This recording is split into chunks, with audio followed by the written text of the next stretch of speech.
A big hello to my YouTube family. Welcome to Diva Classes. This is Divya Vadvani, your commerce teacher. Today we'll be studying chapter 5 of commerce, that is management, for class 12 ISC, जिसका हम लोग part 2 आज पढ़ेंगे. ठीक है, तो the nature of management says कि management can be considered as an art, as a science or a profession. तो आपसे इन जनरल क्वेश्चन पूछा जाता है कि why is management considered as an art. आपको उसके पॉइंट्स लिखने होंगे एंड इफ साइंस और प्रोफेशन. तो बहुत रेयर केसेस में ही तीनों चीजें एक साथ पूछी जाती हैं. तो management as a science, it is a systematize body of knowledge. मतलब ये समझो कि इस साइंस समझने का मतलब ये होता है कि आपको एक स्पेसिफिक कुछ थ्योरीज पढ़नी पड़ती, कुछ ऑब्जर्वेशंस होते हैं जो इससे रिलेटेड आपको करने होते हैं. ठीक है, कुछ ऑब्जर्वेशंस है, एक्सपेरिमेंट्स है, कॉज एंड इफेक्ट का रिलेशनशिप इसमें आपको पता चलता है and universal validity. What ever theories you study, you know कि हाँ ये यूनिवर्सली एप्लीकेबल है. मैनेजमेंट एज एन आर्ट आपसे कहता है कि थ्योरेटिकल नॉलेज आपको मिलती है, पर्सनल स्किल्स मिलती है, creativity and the more you do it the more you will be perfect. And उसके बाद मैनेजमेंट एज अ प्रोफेशन एक स्पेशलाइज नॉलेज है इन द सेंस कि आपको एक स्पेसिफिक कोर्स करना होता है, formal education and training, you have to get a degree, service motive होता है एंड स्टैट्यूटरी बॉडी होती है जो इसको हैंडल करती है. ओके, अब इसमें लिखा हुआ है सबसे पहले मैनेजमेंट एज अ साइंस. तो साइंस क्या होता है? It means a systematize body of knowledge जो हम लोग थ्रू ऑब्जर्वेशन और एक्सपेरिमेंट से अटेन कर सकते हैं. फिर लिखा हुआ है कि ये एक यूनिवर्सली एप्लीकेट accepted principles होते हैं which establish relationship between cause and their effects. in the sense कि अभी आप लोग next coming chapters में जो principles of management पढ़ोगे तो वो सब क्या होते हैं, वो management as a science का ही हिस्सा है कि कुछ specific principles बने on the basis of बहुत सारे experiments और observations हुए हैं और वो सारी चीजें रिलेशनशिप बताते हैं कि अगर हम ये करेंगे तो उसका जो रिस्पॉन्स है वो ये होगा. ओके तो फीचर्स हम लोग पढ़ते हैं साइंस के. क्या बोला गया सबसे पहले? That is a systematized body of knowledge. It has principles that are based on observations and experiments. Cause and effect का रिलेशनशिप होता है एंड यूनिवर्सल वैलिडिटी होती है. तो लेट अस सी कि हाउ इट इज एक्सप्लेन. अब देखो मैनेजमेंट कैसे उससे रिलेटेड है कि मैनेजमेंट एक सिस्टमेटाइज बॉडी ऑफ नॉलेज है. वाई? क्योंकि हमें कुछ बेसिक प्रिंसिपल्स और कॉन्सेप्ट्स होते हैं जो पढ़ने पड़ते हैं. फिर ऑब्जर्वेशंस और एक्सपेरिमेंट्स है. मैनेजमेंट की जो नॉलेज है that has been built up. Management एक जो सब्जेक्ट है या एक जो फील्ड है ये कैसे आया है? थ्रू कंटिन्यूड ऑब्जर्वेशन और एक्सपेरिमेंट्स के थ्रू मैनेजमेंट एक्सपर्ट्स और प्रैक्टिशनर्स ने they have developed knowledge after बहुत सारा एनालिसिस, इंक्वायरी और एक्सपीरियंस के बाद. फिर कॉज एंड इफेक्ट रिलेशनशिप आपसे ये कहता है कि कुछ वेरियस फैक्टर्स होते हैं उसके कारण कॉज एंड इफेक्ट रिलेशनशिप हमें पता चलता है. जैसे dual subordination leads to confusion. Dual subordination जब दो हेड्स का I am the subordinate of two heads, तो उससे क्या होगा? कंफ्यूजन होगा. ये वाला बॉस कुछ और बोल रहा है, ये कुछ और बोल रहा है. तो कॉज एंड इफेक्ट रिलेशनशिप यहाँ पर पता चलता है कि अगर ये हुआ तो इसका रिजल्ट ये निकलेगा. उसके बाद यूनिवर्सल वैलिडिटी ऑफ प्रिंसिपल्स क्या कहता है? That scientific principles represent basic truths. तो ये जो प्रिंसिपल्स है ये यूनिवर्सल वैलिडिटी और एप्लीकेशन के साथ आते हैं. इनके जो रिजल्ट्स हैं they are tested and verified. ठीक है, फिर लिखा हुआ है कि मैनेजमेंट. अब ये था management as a science. Whenever asked आपको ये सारे ही पॉइंट्स लिखने होंगे. फिर बोला गया कि management as an art. Art क्या होती है? This is a practical application of knowledge. जो भी मैंने पढ़ा है साइंस में वो सारी चीजों को अप्लाई करना is known as art and the skills that you have to achieve the desired results. ठीक है, प्रैक्टिकल नॉलेज हमें इसमें मिलती है. पर्सनल स्किल्स बहुत मैटर करती हैं. जैसे अभी हमने पार्ट 1 में एग्जांपल दिया था आर्ट का कि if a person draw something, कोई कार्टून भी वो बना रहा है, छोटे बच्चे क्लास 4 के 5 के बच्चे होंगे या इवन अभी अगर आप होंगे तो आपकी क्लास में कुछ ऐसे स्टूडेंट्स होंगे जिनकी आर्ट और क्राफ्ट जो है वो बहुत अच्छी होती है. तो क्यों होती है? Why? Because they have practised it. Why? Because उनकी जो पेंसिल होल्डिंग कैपेसिटी है वो अच्छी होती है. ठीक है, कैसे वो उसको होल्ड करते हैं, उसके बाद वो जितना उन्होंने आज तक प्रैक्टिस किया उनकी इमेजिनेशन या विजुअलाइजेशन स्किल्स बहुत अच्छी होती हैं. दे have a lot of creativity. तो ये सारी चीजें क्या आती है? उनके खुद के स्किल्स होते हैं. वही चीज यहाँ पर कही गई है कि art has personal, person to person वो चेंज होती है. क्रिएटिविटी होता है, you can see concrete results out of it, कि हाँ मैनेजमेंट, अगर किसी के अंदर मैनेजमेंट स्किल्स हैं, लीडरशिप स्किल्स हैं, तो वो कितना नाइसली पर्सन को मैनेज करके कितना अच्छा आउटकम दे रहा है हमें. That is creativity. And there is perfection through practice. The more you will practise it the more you will be perfect. अब इसी में बोला गया है सबसे पहले प्रैक्टिकल नॉलेज, कि इसमें जो भी थ्योरी में हमने पढ़ा था, whatever we have studied in science, वो सारी चीजों का application is known as art. Management as an art. तो management is the art of getting things done through the people to accomplish the desired results. मतलब it involves putting the available knowledge, जो भी मेरे पास knowledge थी उसको मैंने practice में डाला, so that I can attain my predetermined goals. फिर लिखा हुआ है personal skills, इसमें आती है management is basically individual skills, जो भी पर्सन टू पर्सन चेंज होती हैं. हर मैनेजर की उसकी ओन स्टाइल ऑफ वर्किंग होगा. एग्जाम्पल के तौर पे आप ले सकते हो that every teacher in your own school has different kind of style of teaching. वो पढ़ाते चीजें सेम है, मतलब अपने अपने सब्जेक्ट्स पढ़ाते हैं. They go they wherever they on the smart boards, on boards जहाँ पे भी उनको पढ़ाना है वो पढ़ाते हैं, but everyone tells you differently. तो ये पर्सनल स्किल्स पर डिपेंड करता है. he tackles various problems on the basis of his own understanding of the situation. जैसे उसकी सिचुएशन है उस अकॉर्डिंग वो प्रॉब्लम को सॉल्व करते हैं. फिर आता है creativity. Management is creative in the sense that it converts inputs into outputs. Management creative है क्योंकि वो जितने भी इनपुट्स उसको मिलते हैं वो उसको आउटपुट में कन्वर्ट करने के लिए वर्क करता है. फिर गोल ओरिएंटेड है और result oriented. Obviously they have a purpose to fulfil, और एक रिजल्ट उनको चाहिए, एक टारगेट है जो उनको अटेन करना है. तो it aims at attaining maximum productivity, ज्यादा से ज्यादा productivity and profitability at the lowest cost. ये उनका मेन टारगेट होता है. ओके, फिर आता है परफेक्शन थ्रू प्रैक्टिस. तो बोला गया है कि art requires practice to gain mastery. तो the more you will practice, the more you will gain mastery. Management also involves regular practice. एक एफिशिएंट मैनेजर जो होता है वो जो भी चैलेंजेस उसको मिल रहे हैं वो उसको अपॉर्चुनिटी में कन्वर्ट कर लेता है through continued decision making and leadership. The more you will do decision making the more you will take chances. वैसे करके आप उस चीजों को अपॉर्चुनिटी में कन्वर्ट कर सकते हो. फिर बताया गया है कि मैनेजमेंट एक प्रोफेशन कैसे है. प्रोफेशन वो वोकेशन होता है that requires specialised knowledge. For example you can take the example of doctors, advocates. उन्होंने कुछ स्पेसिफिक ट्रेनिंग, कुछ स्पेसिफिक उन्होंने स्टडीज की हैं, ठीक है. उन्होंने वो एक आर्ट भी है क्योंकि उन्होंने एक्चुअल में उसको प्रैक्टिस में डाला है, और वही सारी चीजें उनको जो है एक स्पेशलाइज्ड ट्रेनिंग के तौर पर, स्पेशलाइज्ड नॉलेज के तौर पर मिलती है. मतलब उन्होंने कोई स्पेसिफिक कोर्स किया हुआ है. प्रैक्टिकल ट्रेनिंग उनको मिलती है. They have service motive and they have a code of conduct. Code of conduct मतलब कि कुछ रूल्स एंड रेगुलेशंस होते हैं जिनके खिलाफ वो नहीं जा सकते हैं. फिर इसमें बोला गया इसके फीचर्स क्या है. Obviously specialised body of knowledge which is transferable, ठीक है. फिर formal education and training that has restricted entry, जिसमें आप कह सकते हो कि आपका जो कोर्स एनरोलमेंट है वो आता है. कौन बीबीए करेगा, कौन एमबीए करेगा, कौन एलएलबी करेगा, कौन बीएससी करेगा, ये सबका जो एंट्रीज होती है रेस्ट्रिक्टेड होती है. आपको 12th में इतने परसेंटेज इसमें लाने होते हैं अलग अलग यूनिवर्सिटीज के अकॉर्डिंग. तो ये इसी में ही बोला जाता है. फिर बोला गया सर्विस मोटिव.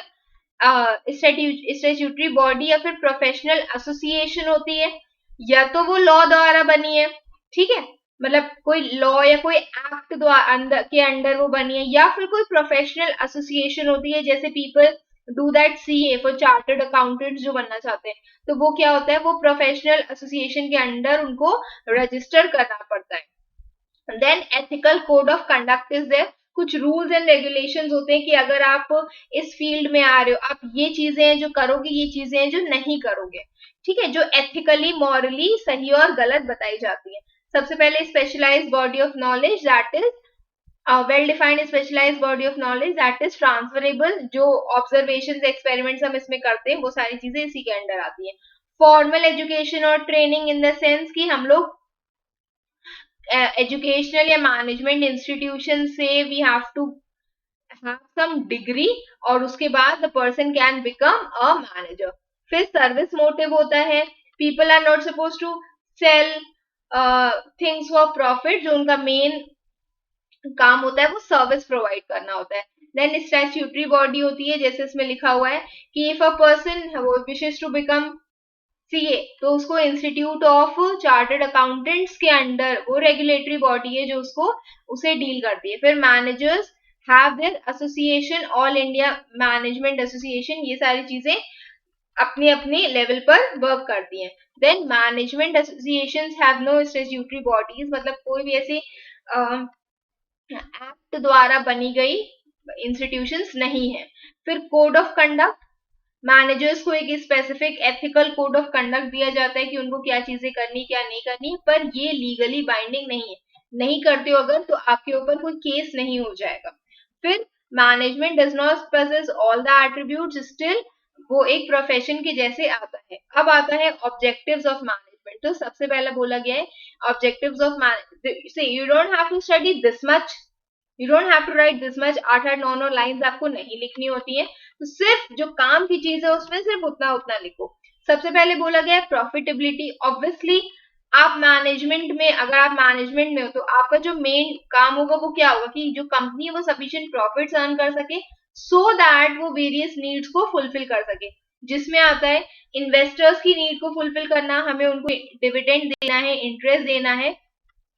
और ये जो है ये हम लोग कैसे कर सकते हैं, through the use of man, money, material, machinery and other resources. Okay, फिर आता है prosperity and growth. Prosperity and growth क्या कहता है कि मैनेजर्स जो है दे एम एट, उनका मेन एम क्या होता है कि वो कंटिन्यूअसली इंप्रूव करें जो भी ऑर्गेनाइजेशन की परफॉर्मेंस है उसको. It should create an environment जिसके थ्रू पीपल जो है they should get the best to the organisation, they can give best to the organisation. जब हम लोग right type of leadership provide करते हैं तो मैनेजमेंट ऑब्वियसली प्रोस्पेरिटी और हैप्पीनेस को सिक्योर कर सकता है हर किसी के लिए ऑर्गेनाइजेशन में, for everyone. Then change and innovation. तो इसमें लिखा हुआ है कि मैनेजमेंट का जो एम होता है that is to have technological and other innovation so that enterprise जो है वो सक्सेसफुली जो भी ऑर्गेनाइजेशन के चैलेंजेस है उनको फेस कर पाए. फिर development of people. Obviously management mobilise करता है बेस्ट टैलेंट को, उसका यूज करता है. It does so by encouraging initiative, skills and participation. Provide करता है एम्प्लॉयज को जो अपॉर्चुनिटीज है that is related to training and participation, so that उनको कोई स्पेसिफिक स्किल सिखा दी हमने या कोई डेवलपमेंट प्रोग्राम्स में इन्वॉल्व कर दिया तो उससे क्या होता है the person grows as a good manager as well. फिर है discipline and morale. Management aim करता है कि जो ऑर्गेनाइजेशन में डिसिप्लिन है अमंग पीपल उसको हम थोड़ा सा और अच्छे से करें by exercising authority, assigning responsibility and, पहले authority to exercise authority on them, उनको रिस्पॉन्सिबिलिटीज दे करके और उनको प्रोसीजर्स बता दे इवैल्यूएशन और कंट्रोल के कि how you have to deal. जैसे अगर आप स्कूल में हो तो जब आप नए नए स्कूल में एडमिशन लिया होगा आपको भी चीजें समझने में टाइम लगा कि अच्छा ठीक है, अगर if I am talking in the class what will happen, if I will be smiling, if I will hit someone in the class, जो नहीं करना है तो क्या होगा. और अगर हम रिजल्ट अच्छा लेकर आते हैं पढ़ाई में तो मुझे क्या मिलेगा, 11th में क्या मिलेगा, 12th में क्या मिलेगा, 8th तक मुझे क्या क्या मिला है. तो ये सारे इवैल्यूएशन और कंट्रोल के प्रोसीजर्स हैं जो एक मैनेजर को अपने लेवल पर पता होने चाहिए. Okay, it motivates people through financial and non financial incentives. ये आपकी क्लास में भी होता होगा या इवन आपके स्कूल में जहां पर आपको फाइनेंशियल या नॉन फाइनेंशियल एक्टिविटी इंसेंटिव्स मिलते होंगे. It ensures a sense of achievement and higher morale by creating and maintaining a better work environment. और एक अच्छा वर्क एनवायरमेंट बनाने के लिए मैनेजमेंट एम्स. ठीक है, फिर है rightful decision making. Decision making बहुत इंपॉर्टेंट पार्ट होता है मैनेजमेंट का, इसलिए जो क्वालिटी ऑफ डिसीजन है वो एंटरप्राइज के फ्यूचर को डिसाइड करती है और इसीलिए मैनेजमेंट को right decision at the right time लेना चाहिए. फिर है इम्प्रूव करता है इमेज को. गुड मैनेजमेंट जो है ये हमेशा अटेम्प्ट करती है to build and maintain the sound image of the organisation. इसके कारण मैनेजमेंट जो है इंश्योर करती है कि उसको एफिशिएंट और स्मूथ रनिंग ऑफ बिजनेस मिले, so that by through planning और इफेक्टिव कंट्रोल और अच्छी प्लानिंग के थ्रू वो ऑर्गेनाइजेशन को अच्छे से रन कर सके, सो दैट ऑर्गेनाइजेशन की गुडविल बहुत अच्छी हो। ठीक है, फिर है quality goods at fair prices. तो मैनेजमेंट क्या एम करती है, वो ये एम करती है कि जो प्रोडक्ट्स है, it help in providing products जो बेटर क्वालिटी के हों at the reasonable price, so that जो ऑर्गेनाइजेशन जो कस्टमर्स हैं they should be tempted towards the organisation. उनको अच्छा सामान मिलेगा तो obviously they will love to be part of that particular organisation. Okay, इसके बाद आता है इंपॉर्टेंस ऑफ मैनेजमेंट। वैसे तो ऑब्जेक्टिव्स को ही घुमा करके आप इंपॉर्टेंस बना करके लिख सकते हो, दैट इज ओके। जैसे management helps in profitability, management helps in growth, ऐसे करके आप लिख सकते हो। तो अब इसकी इंपॉर्टेंस हम लोग फिर भी पढ़ लेते हैं, थोड़ा बहुत यू कैन स्टडी। तो इसमें लिखा हुआ है achievement of group objectives. Achievement of group objectives आपसे क्या कहता है, मतलब मैनेजमेंट अपना रोल जो प्ले कर रहा है उसकी यहाँ पर बात हो रही है। तो लिखा हुआ है कि हर एक पर्सन जो है हु इज वर्किंग एफिशिएंटली, पर group as a whole, मतलब but group as a whole cannot realize its objective जब तक वो म्यूचुअल कोऑपरेशन और कोऑर्डिनेशन में नहीं आता है।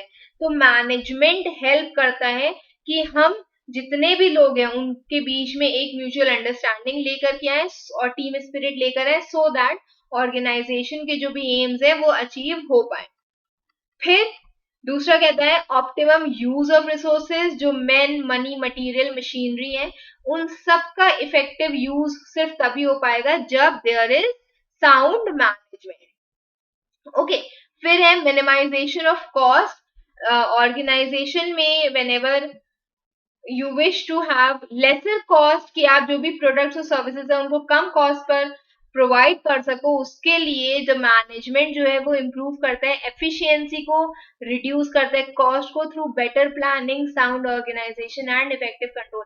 एक अच्छी प्लानिंग होगी, एक अच्छा ऑर्गेनाइजेशन होगा, चीजों का ऑर्गेनाइजेशन होगा और अच्छा कंट्रोल होगा, तो उससे वेस्टेज कम होगा, resources can be produced and transported to the customers in a lesser cost. ठीक है, फिर सर्वाइवल एंड ग्रोथ। तो मैनेजर्स क्या करते हैं, वो कंटिन्यूसली मॉनिटर करते हैं एनवायरमेंटल चेंजेस को और जरूरी स्टेप्स लेते हैं कि कभी भी अगर कोई अनसर्टेनिटी या कोई बाधा या कोई इश्यूज आने वाले होते हैं उनके ऊपर, तो वो ऑलरेडी उन चीजों के लिए सेफ प्ले करते हैं।